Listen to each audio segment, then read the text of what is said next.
अर्जुन के पूछने पर श्री कृष्ण ने कहा, हे पार्थ, भादो माह के शुक्ल पक्ष की एकादशी को जयंती एकादशी भी कहते हैं। इस एकादशी के दिन भगवान विष्णु करवट बदलते हैं, इसीलिए इसे परिवर्तिनी एकादशी भी कहते हैं। त्रेता युग में बलि नाम का एक असुर था। वह अत्यंत भक्त, दानी, सत्यवादी तथा ब्राह्मणों की सेवा करने वाला था। उसे सब लोगों पर राज्य करना था। वह सदा यज्ञ, तप आदि किया करता था।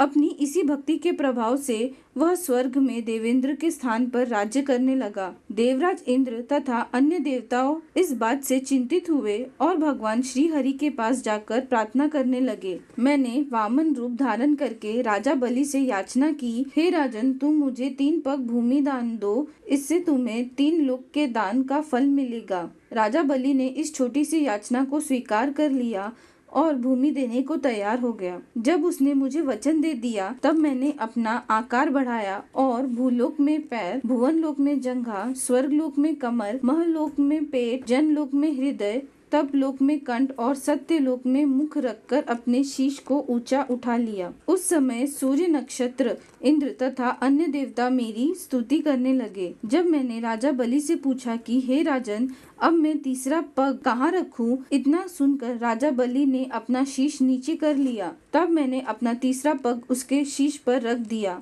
और इस प्रकार देवताओं के हित के लिए मैंने अपने उस असुर भक्त को पाताल लोक में पहुंचा दिया। तब वह मुझसे विनती करने लगा। मैंने उससे कहा कि हे बलि, मैं सदैव तुम्हारे साथ रहूंगा। भादव के शुक्ल पक्ष की परिवर्तिनी नामक एकादशी के दिन मेरी एक प्रतिमा राजा बलि के पास रहती है और एक क्षीर सागर में शेषनाग पर शयन करती रहती है। इस एकादशी को विष्णु भगवान सोते हुए करवट बदलते हैं। इस दिन त्रिलोकी के नाथ श्री विष्णु भगवान की पूजा की जाती है। इसमें चावल और दही दान किया जाता है। इस प्रकार उपवास करने से मनुष्य सभी पापों से मुक्त होकर स्वर्ग लोक को जाता है। जो मनुष्य पापों को नष्ट करने वाली इस एकादशी व्रत की कथा सुनते हैं, उन्हें अश्वमेध यज्ञ के फल की प्राप्ति होती है। इस कथा का सार कुछ इस प्रकार है। दान करने के उपरांत मनुष्य को अभिमान नहीं करना चाहिए। राजा बलि ने अभिमान किया और पाताल को चला गया। इससे इस बात का भी बोध होता है